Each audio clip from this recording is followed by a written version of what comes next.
Escríbele al ángel de la iglesia que está en la Odisea. Esto dice el amén. Esto lo dice el que es testigo fiel y un testigo veraz. El soberano de la creación de Dios. Le dice a la iglesia: yo conozco tus obras. Sé que no eres frío ni eres caliente. Ojalá fueras lo uno o lo otro. Por tanto, como no eres ni frío ni caliente, sino tibio, estoy por vomitarte de mi boca. Dices: soy rico y me he enriquecido y no me hace falta nada. Pero no te das cuenta de que el infeliz, el miserable, el pobre, el ciego y el desnudo eres tú.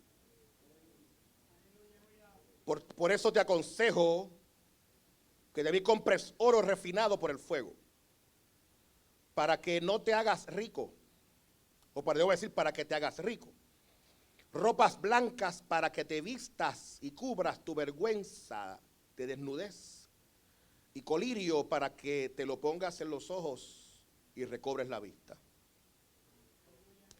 Yo reprendo y disciplino a todos los que amo. Por tanto, sé fervoroso y arrepiéntete. Mira que yo estoy a la puerta y llamo. Si alguno oye mi voz y abre la puerta, yo entraré a él, cenaré con él y él conmigo. Al que salga vencedor le daré el derecho de sentarse conmigo en mi trono, como también yo vencí y me senté con mi Padre en su trono.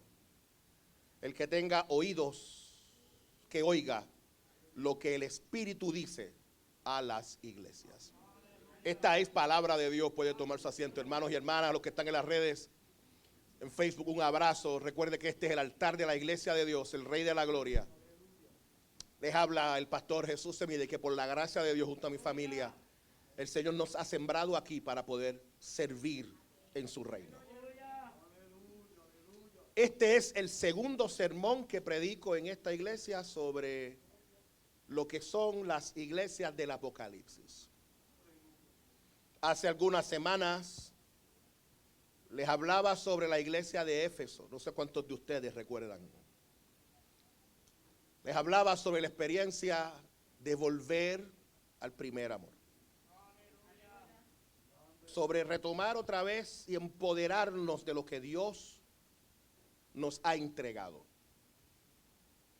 Esta mañana pretendo, y dentro de mis objetivos de este sermón hoy, es poder sembrar las bases hoy de lo que será nuestro año de trabajo y nuestras experiencias, de mirar nuestro contexto y nuestro entorno como comunidad y como país. Utilizo las líneas de la iglesia de la Odisea, porque las líneas y las palabras que se lanzan para esta iglesia de la Odisea todavía hoy repercuten en nuestro tiempo. El mensaje que Dios le da a través del vidente a la iglesia de la Odisea no es un mensaje que quedó simplemente para ellos en el tiempo. También corre y ha corrido a través de todos estos siglos de historia. Y todavía hoy esta palabra sigue siendo una realidad. Por eso es importante que mientras yo vaya hablando estas escrituras, la iglesia no mire con de alguna forma escepticismo esta palabra como que fue dada para un grupo particular. Esta palabra también es para nosotros hoy. Esta palabra también a nosotros nos aplica. Esta iglesia, la iglesia de la Odisea, que fue fundada por Antíoco II, para allá, para los años 261 al 246 antes de Cristo, quien le puso el nombre de su esposa, que significa justicia, la Odisea, o juicio del pueblo. Desde el comienzo de la época romana, fue una experiencia y un gran centro comercial, y era una ciudad extremadamente administrativa. Fue una ciudad que fue sacudida por constantes terremotos durante los años 60 y 61 de esa era. De hecho, era una ciudad tan próspera y una ciudad tan llena de vigor que no aceptó ninguna ayuda monetaria de Roma, sino que por su propio orgullo de grandeza rechaza literalmente esa concesión de impuestos a fin de ayudar a los habitantes a reconstruir la ciudad.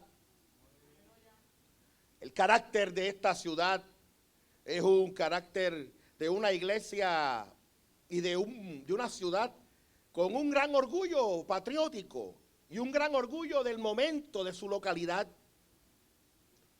Literalmente, cuando Roma le envió un mensaje para decirles a ellos que les querían ayudar, lo que ellos le contestan a Roma es: soy rica y me he enriquecido y no tengo necesidad. Hay tres notas que destacan y que es importante que ustedes tengan para el contexto de esta nota sermonaria de la mañana. Tres notas que son importantes dentro del contexto de esta ciudad. Número uno, era una ciudad que literalmente sus operaciones bancarias eran operaciones bancarias fructuosas y numerosas las transacciones comerciales. Y de donde allí, de este comercio increíble, procedía su opulencia. También tenía una industria de tejidos floreciente, especialmente de una lana negra fina. Y también tenía una industria de alfombras. 3.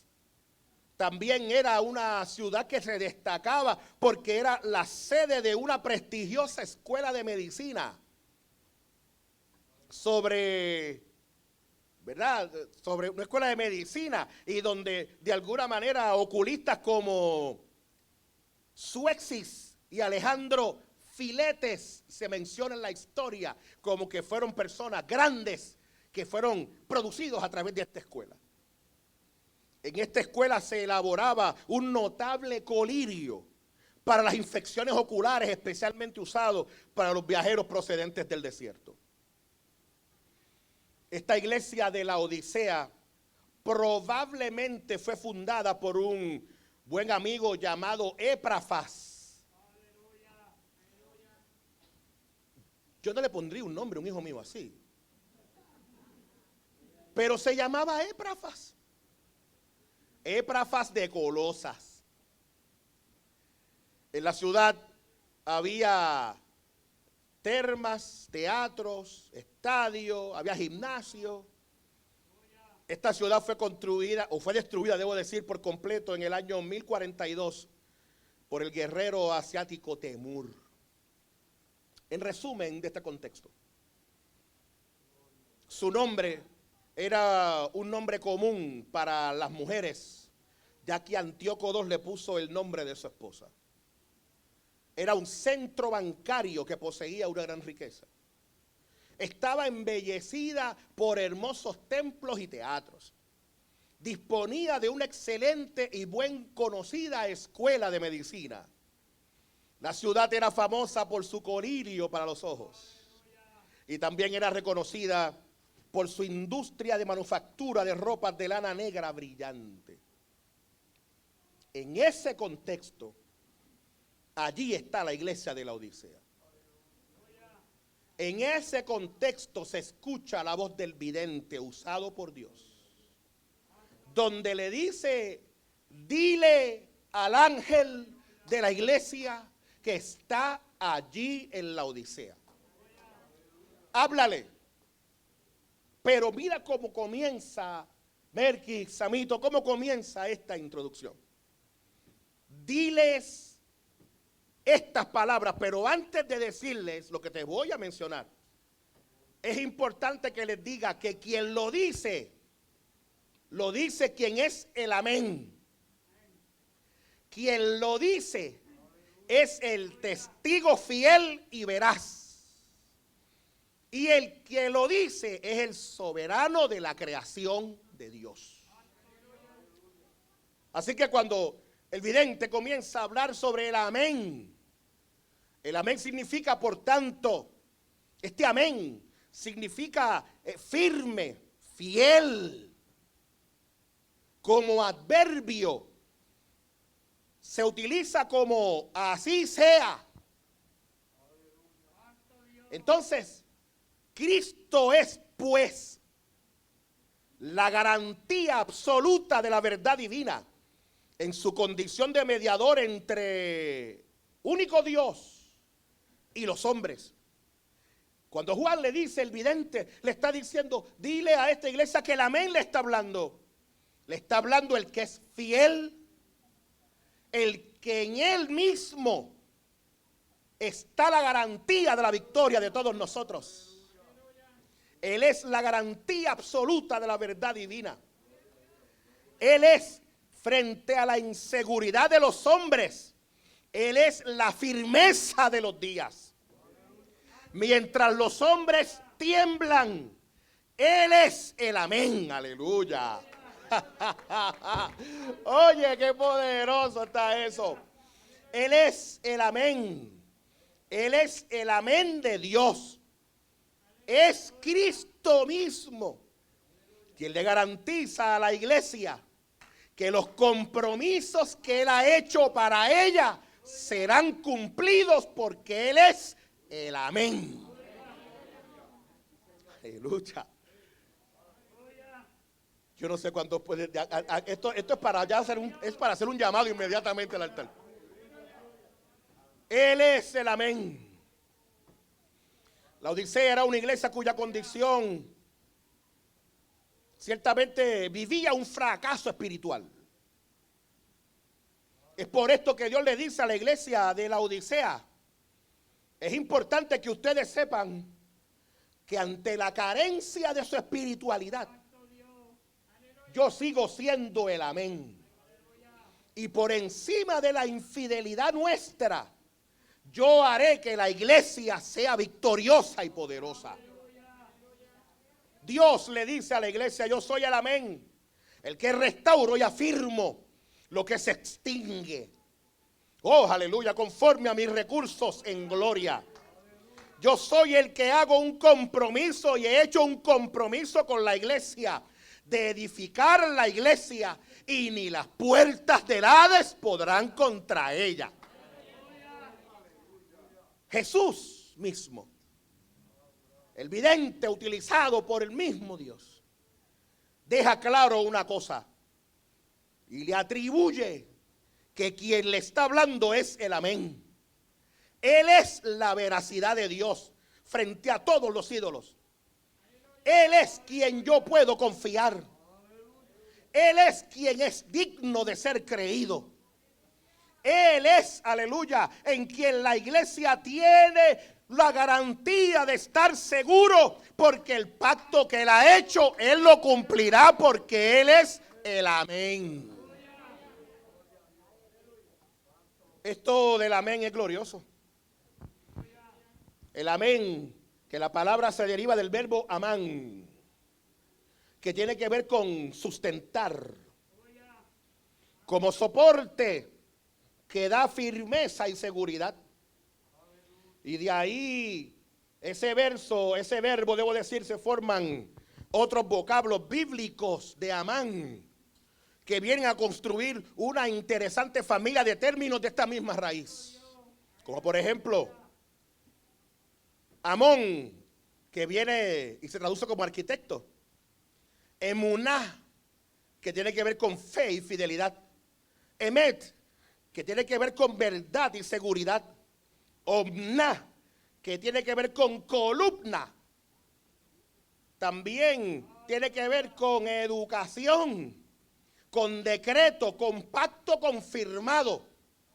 Es decir, si yo utilizo estas mismas variantes del concepto del amén y su raíz, Juan está hablándole a la iglesia y le está diciendo a la iglesia de la Odisea, quien te está diciendo esto es el arquitecto de la iglesia. El que le da fe a la iglesia, el fiel, el verdadero, el que en él podemos estar seguros. Él es la columna fuerte de la iglesia, aleluya. Él es quien decreta la iglesia. Él es el pacto confirmado de la iglesia, aleluya. Él es el amén. Y el amén en esta mañana le está diciendo al Rey de la Gloria, yo le estoy diciendo a esta iglesia, yo estoy con ustedes. Y el pacto que yo he hecho con ustedes, yo lo voy a cumplir porque yo soy el amén, aleluya. Oh, gloria a Dios. Se ve que es mi primer sermón esta mañana. Wow, estaba loco por predicar. Por eso en la segunda carta a los Corintios, el capítulo 1, el verso 20 dice que Cristo es el sí y el amén de Dios, porque en Él se hacen definitivamente firmes las promesas divinas. Cristo es pues la garantía de la verdad divina en su calidad de único mediador entre Dios y los hombres. Por lo que resulta importante que Él es el soporte inconmovible en una ciudad como la Odisea, que estaba continuamente en terremotos y en continuos movimientos telúricos. El Señor le está dejando saber, en medio de los movimientos telúricos que ustedes puedan vivir, como yo soy el amén, en mí ustedes están seguros. Pero esto no queda ahí. No tan solo es el amén. Él es el testigo fiel y verdadero. Este concepto está vinculado con el amén. Como se ha dicho, enfatiza la idea de alguien que no se puede equivocar en lo que dice, porque dice todo aquello que verdaderamente conoce. Quien habla es el amén, el definitivo y supremo Dios. Por tanto, cuando Él habla, le corresponde la fidelidad y la verdad absolutamente. Jesús es el testigo de Dios, porque ha venido para revelar al Padre. Y es verdadero porque Él es la verdad en sí misma. Ante Pilato, el Señor afirmó que había venido para dar testimonio de la verdad. Cristo había venido al mundo para destruir el reino del diablo, que es el reino de la mentira. Él es la verdad. Y ahora ha venido a dar testimonio exhaustivo de la verdad. Toda la creación o toda la revelación de Dios se expresa en el verbo que es su Hijo Jesucristo. Nadie habría conocido a Dios en la dimensión en que Cristo lo revela. De ahí que el discurso definitivo que expresa indefinidamente lo que Dios es se llama su Hijo Jesucristo. Su Hijo. Él es el pensamiento de Dios absoluto, el amén de Dios. Él es el verdadero, el testigo de Dios, quien habla porque conoce quién es Dios. Juan le está diciendo a la iglesia, yo quiero que ustedes sepan algo. Él es el amén quien está hablando. Él es el testigo, el verdadero, el logos encarnado. El que conoce todo lo que tiene que ver con Dios y puede expresarlo en toda la dimensión de Dios. Y eso de Dios que Él conoce, lo transmite y lo adapta a la comprensión siempre limitada de su criatura. De otra manera, Dios expresa en palabras de hombres, con garganta de hombre, la suprema revelación de Él mismo por medio de su Hijo Jesús. De tal manera que si Jesús es la expresión testimonial de la absoluta verdad de Dios, también lo es con mayor motivo acerca del creyente y de la iglesia. Cristo es el verdadero y el fiel, el testigo fiel y verdadero, tanto en cuanto en contenido de la declaración como en la ejecución de sus palabras y en su testimonio. Tengo que decirles que Juan les dice a la iglesia: este es Jesús, que me mandó, este Dios que me mandó a hablarles a ustedes, que es el amén, que es el testigo fiel y verdadero. El Jesús, que es la encarnación de la fidelidad y la veracidad de Dios, es el amén. Ese amén de Dios que garantiza y ejecuta los propósitos de Dios. Pero esto no queda ahí. Permítame decirles ese tercer elemento importante. Quien habla y quien está hablando aquí es el soberano. Y el soberano de toda la creación. Hay un escritor llamado John Phillips que en su libro Exploring Revelation, lo dije bien. La verdad es que lo he leído 2 o 3 veces para que me quedara así. Se presenta, nos dice en su libro Exploring Revelation, dice que se presenta como ese soberano, se presenta a la iglesia de la Odisea como el principio de la creación de Dios, o como dice la Biblia de las Américas, el origen de la creación de Dios. Él fue quien lanzó las estrellas al espacio e hizo que emergiera del seno de los mares y la periferia sobre el mundo entero. Y Él fue el que provocó que en un mundo vacío saliera de allí una cordillera llamada y un lugar llamada las Himalayas. De una hebra, de un filamento, del polvo lo hizo todo. Él es el que hizo que la hierba crezca y no tiene que pedir permiso.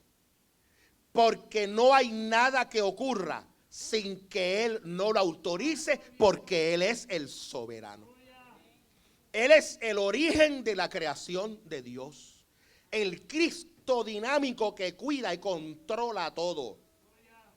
Es una afirmación semejante a lo que Pablo escribe y dice, donde Él es la imagen del Dios invisible, el primogénito de toda creación, porque en Él fueron creadas todas las cosas, las que hay en los cielos, las que hay en la tierra, visibles e invisibles, sean tronos o dominios, sean principados, sean potestades, todo fue creado por medio de Él y para Él. Jesucristo es la imagen de Dios, la suficiencia reveladora de la deidad. Oh, aleluya. Él es quien hace visible lo que era invisible. Así que el que habla a la iglesia le está hablando al corazón de este pueblo, de la iglesia de la Odisea, y le está dejando saber que Él es la razón de la creación, Él es la causa de la creación y Él es el poder que la sustenta. Porque Él es soberano. Luego de esto, óigame, no hay duda alguna que después de estas palabras, esta iglesia debe de estar bien seguro que quien está hablando es Dios. El amén. El testigo y verdadero, el fiel y verdadero, el soberano. ¡Wow! Increíble. De hecho, hay datos. Mientras preparaba este sermón, hay datos sobre estos tres conceptos que yo pudiera estar solamente de esto predicándoles por lo menos 3 o 4 sermones. Porque hay palabra poderosa sobre estos conceptos del amén, del testigo fiel y que es soberano de toda creación. Le dice a la iglesia: yo conozco tus obras. Es el Dios que lo ve todo. Él es el que está al tanto de todo lo que ocurre en la comunidad de fe. Es quien sabe lo que está ocurriendo y cómo las cosas suceden. Y este vidente le dice a la iglesia que el Dios que se le revela y le habla se ha dado cuenta de algo muy particular en esta congregación, que no son fríos ni son calientes. Ojalá, es el concepto bíblico, fueras lo uno o lo otro. Por tanto, como no eres frío ni caliente, sino tibio, estoy por vomitarte de mi boca. El término frío, caliente o tibio se relacionan con un fenómeno que pasaba en la iglesia de la Odisea. Esta iglesia se relacionan porque esta iglesia traía de un lugar cercano llamado Hierápolis, traía agua, porque ellos en sí de alguna manera no producían agua. Y traían de un lugar cercano agua a través de unas tuberías. Y estas aguas literalmente eran aguas cálidas, que cuando venían en su viaje y llegaban a la Odisea, llegaban literalmente como una agua que ya había ido bajando de temperatura, pero llegaba tibia a través del viaducto. Pero también esa agua no tan solo era agua que llegaba, sino que también traía turbidez, estaba impura.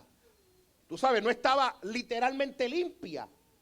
Así que cuando la gente la tomaba, la gente literalmente se enfermaba por tomar esta agua que era tibia.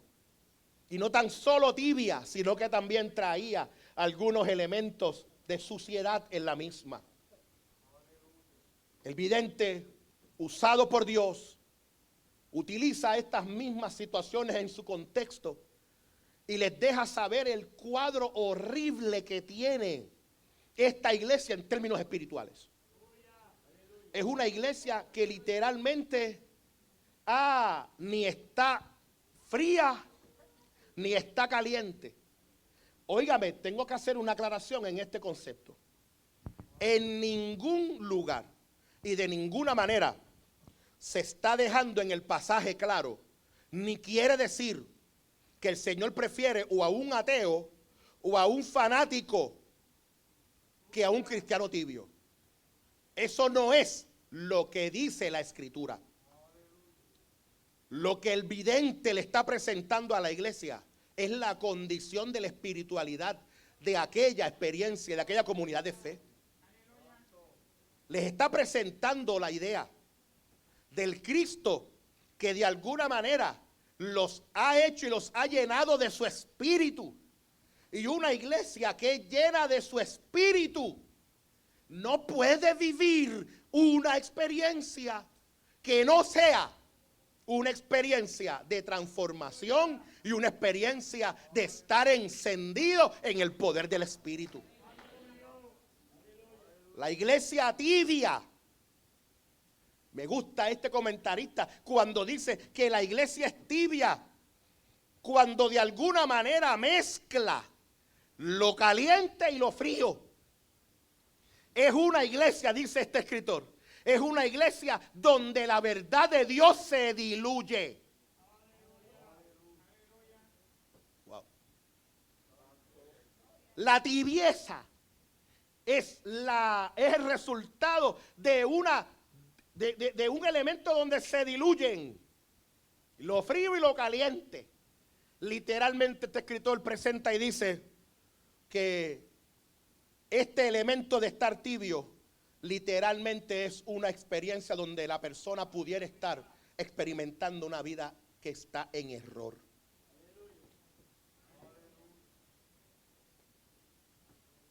Permítame decirles algo. Hay un escritor llamado el doctor Campbell Morgan. Él dice lo siguiente: la tibieza es una condición en que la convicción no afecta la conciencia, no afecta el corazón y no afecta la voluntad. Es donde la cruz no es negada, pero no es tampoco algo vital.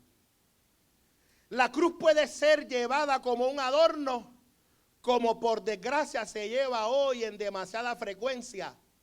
Pero estos santos de cruces nunca se han dejado clavar verdaderamente en la cruz. La cruz de plata o de oro es un adorno sobre el pecho y da una sensación agradable. Una cruz de madera con clavos es algo distinto. Cuando la cruz es un adorno, no hay muerte en ella, pero tampoco hay vida.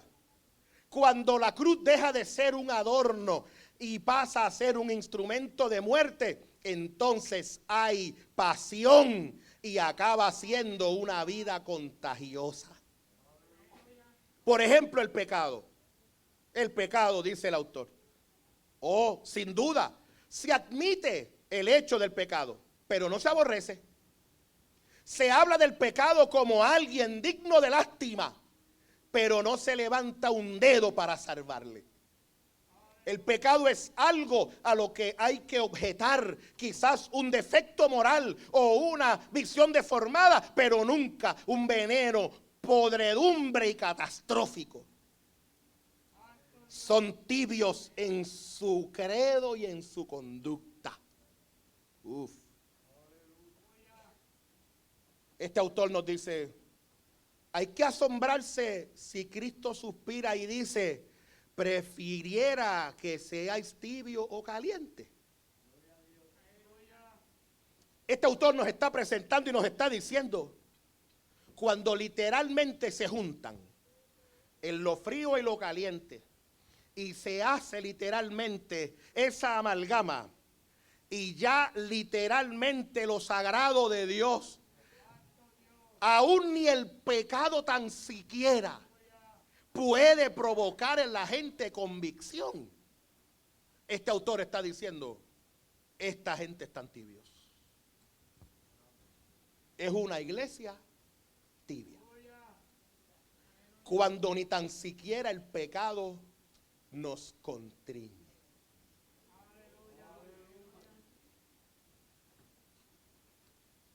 Hay un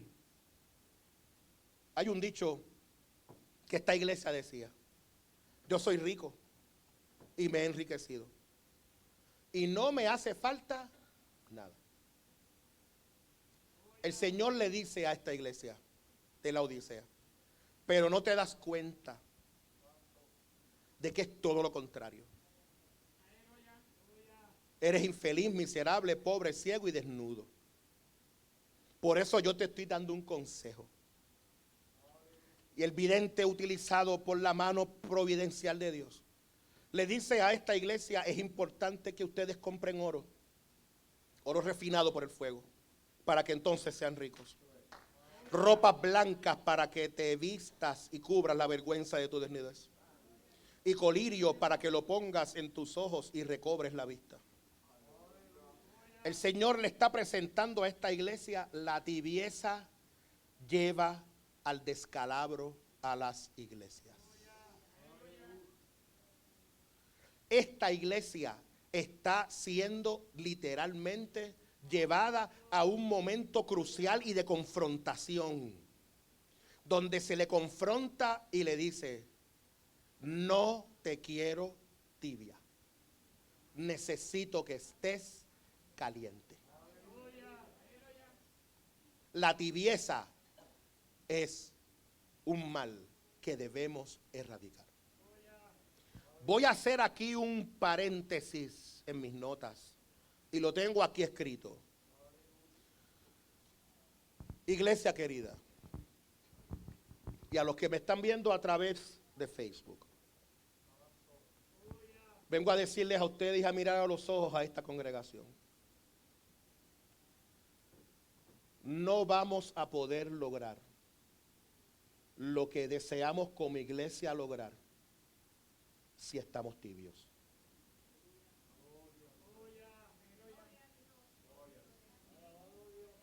La tibieza hay que reprenderla en el nombre de Jesús.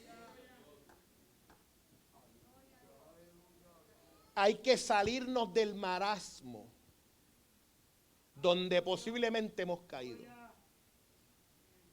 Cuidado, porque la tibieza literalmente hace que aunque yo esté viniendo al culto y venga a la iglesia, la tibieza me coloca en una posición donde yo no me siento redargüido por nada.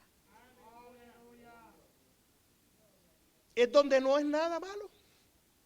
Es donde no permito que Dios de alguna manera, y aún Dios hablándome,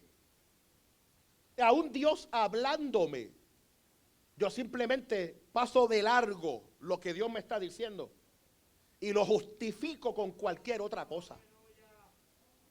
La tibieza. Vengo a decirle a esta iglesia con el cariño y el amor que le tengo a esta iglesia. Es mi primer sermón en esta mañana. Tiene que acabarse la tibieza en el Rey de la Gloria. Yo me estoy explicando bien, ¿verdad? Necesitamos una iglesia caliente. Porque el señalamiento que el vidente le hace a esta iglesia es la siguiente. Si fuera frío, por lo menos frío, el agua fría ayuda a ¿quién? A los sedientos. Como dice el proverbio, como el agua fría al alma sedienta, así son las buenas nuevas traídas de lejanas tierras. Así que por lo menos si fuera frío, pues por lo menos esa agua fría se puede llevar a otros y se puede bendecir a otros. Si fueras caliente, entonces siendo caliente le puedes dar vida a otros que están en la frialdad y han vivido literalmente en unas situaciones que los han mantenido fríos. Pero si yo estoy caliente, ¿qué yo hago? Caliento a otros también. La tibieza literalmente no hace nada, sino que todo lo contrario, provoca enfermedad en el cuerpo. El que toma agua tibia pudiera verse con dolores y jaleos y un montón de cosas. A esta iglesia se le reprende. Y mire cómo dicen las escrituras. Yo reprendo y disciplino a los que amo. Óigame bien lo que les estoy diciendo. Dios, como buen padre, al hijo que ama, que dice las escrituras, a los tibios, no tenga usted y pase por alto que en algún momento dado alguna situación ocurra, y esto no es que estoy metiéndole miedo a nadie, no, esto no es miedo, es que la Biblia dice que yo reprendo y disciplino a los que amo. Y Dios, que nos ama, cuando nos ve en esa posición neutro, cuando hay una actitud neutro, de alguna manera Él permitirá que ocurran situaciones en nuestro alrededor y en nuestra vida que lo que van a provocar es sacarnos de ese estatus donde estamos. Es sacarnos de ahí. Porque no puede ser tibio. La tibieza daña y no permite el avance. Así que Dios le dice a esta iglesia, yo voy a castigar a esta iglesia, la iglesia de la Odisea, porque yo soy el Dios que amo la iglesia y la voy a reprender y la voy a poner en cintura. Tenga usted algo claro, y los que nos ven por las redes sociales. Esta iglesia, el Rey de la Gloria, es de Dios. ¿Cuántos lo saben? Lo sabemos, ¿verdad? Y si a esta iglesia Dios le tiene que poner en cintura para que hagamos lo que tengamos que hacer, estoy profetizando y diciéndole a esta iglesia, si no abandonamos el espíritu de tibiedad, vendrá un tiempo a esta iglesia donde Dios, el mismo Dios, nos va a reprender. Y estoy siendo profeta de Dios y boca de Dios desde aquí. Y estoy dejándole a esta iglesia y mirándola a los ojos, sin pena y sin miedo ninguno. La iglesia es de Dios. Y si no nos ponemos para nuestro número, el mismo Dios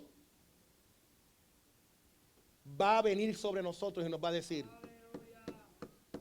estoy permitiendo esto porque es momento de que salgas de esta tibiedad y hagas lo que yo te estoy diciendo que hagas. El propósito de Dios en disciplinar la iglesia, oye, no es castigarla porque quiere, sino es para que la iglesia haga lo que Él le pide que haga. La tibiedad no es de Dios y no es lo que Dios quiere para nosotros. Tal vez Dios tenga que disciplinarnos a nosotros para ayudarnos a salir de nuestra propia indiferencia espiritual en la cual hemos caído. ¿Y sabe por qué lo hará? Porque nos ama. ¿Cómo yo puedo evitar esto? Haciendo una confesión y diciéndole a Dios, y confesándole en oración y en adoración, y buscando mi vida, su rostro continuamente, y diciéndole a Dios, haz conmigo lo que tú quieras. Para que la chispa del amor de Dios y la chispa que enciende la vida de todos nosotros, nos encienda, que es la chispa del Espíritu, podamos ser encendidos, reavivar nuestro fervor por Dios y permitir que Dios haga con nosotros la obra para la cual Él nos ha llamado a hacer. Mi conclusión en esta mañana: al que salga vencedor, yo le daré derecho a sentarse conmigo en el trono. Como yo también vencí y me senté con mi Padre en el trono. Y voy a leer este último verso. El verso número 20. Donde dicen las escrituras. Ponme el verso 20 por ahí, hermano mío, en la pantalla. Mira que yo estoy a la puerta y llamo. Si alguno oye mi voz y abre la puerta, yo entraré a él, cenaré con él y él conmigo. Posiblemente usted dirá, pastor, pero la semana pasada usted nos entregó un papel donde la iglesia ha hecho un montón de cosas durante este año pasado. La iglesia se envolvió en proyectos y la iglesia está envuelta en un montón de cosas. Yo tengo que decirles a ustedes, esos son simplemente algunas cosas pinceladas para lo que Dios quiere hacer con esta iglesia. Ustedes posiblemente, ni aún yo, posiblemente puedo ver la grandeza y lo que Dios quiere hacer con nosotros. Pero Dios quiere hacer mucho más con esta iglesia. Y movernos a un mover y a una experiencia gloriosa, maravillosa. Porque este tiempo, tengo que decirles a ustedes, este tiempo va a exigir cristianos que sean ardientes, que sean fuego del Espíritu. El tiempo que nos ha tocado vivir, los tibios no van a poder soportarlo. Son tiempos de grandes decisiones, de retos increíbles. Se va a necesitar de una iglesia encendida en el poder del Espíritu para poderlo lograr. Una iglesia fuerte, encendida, llena del poder y la gracia de Dios. Él está a la puerta y llamo. De hecho, esta expresión y este verso, y con esto cierro, para leerles mi conclusión. Esta expresión que ustedes ven en el verso 20, literalmente era uno de los momentos más hermosos que se daban en los momentos de la tradición matrimonial. Luego que se daban una serie de eventos en las ceremonias nupciales llegaba un momento donde el novio y la novia dejaban a los invitados y se iban a su cuarto matrimonial. Para entonces, luego de todos los protocolos y todas las cosas que se habían hecho durante la boda, ahora llegaba el momento culminante. El momento de la entrega, de la consumación matrimonial. Y una de las cosas que ocurría cuando llegaba el novio, llevaba a la novia y llegaban al cuarto, la novia entraba a su recámara. Y cuando la novia entraba a la recámara, al cuarto, el novio se quedaba afuera.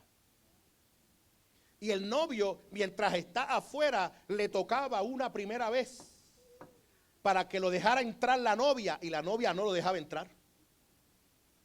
Y volvía y tocaba una segunda vez, y la novia no la dejaba entrar, no lo dejaba entrar. Y él volvía nuevamente e insistía cuando, ¿verdad? El momento de que él entrara a su cuarto con ella. Y tocaba otra vez y la novia no lo dejaba entrar. Y de momento él decía y expresaba: he aquí yo estoy a la puerta y llamo. Si alguno oye mi voz y abre la puerta, yo entraré a él, cenaré con él y él conmigo. Esto era una expresión en un momento matrimonial. El Señor está tocando a la puerta de nuestra iglesia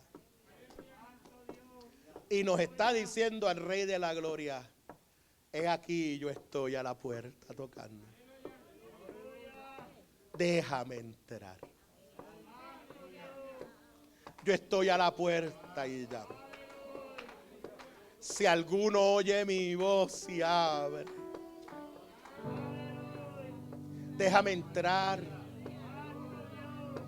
He aquí yo estoy a la puerta y llamo. Déjame entrar. Dios está llamando a la puerta de la iglesia.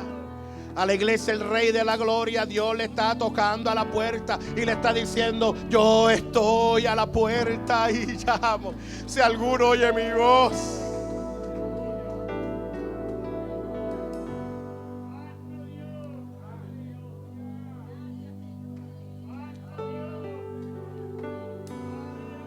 La advertencia solemne que le dicen a esta iglesia de la Odisea es que debe servir también de advertencia para la iglesia contemporánea. Esta advertencia que se le hace a la Odisea no es para ellos, también es para nosotros en el presente.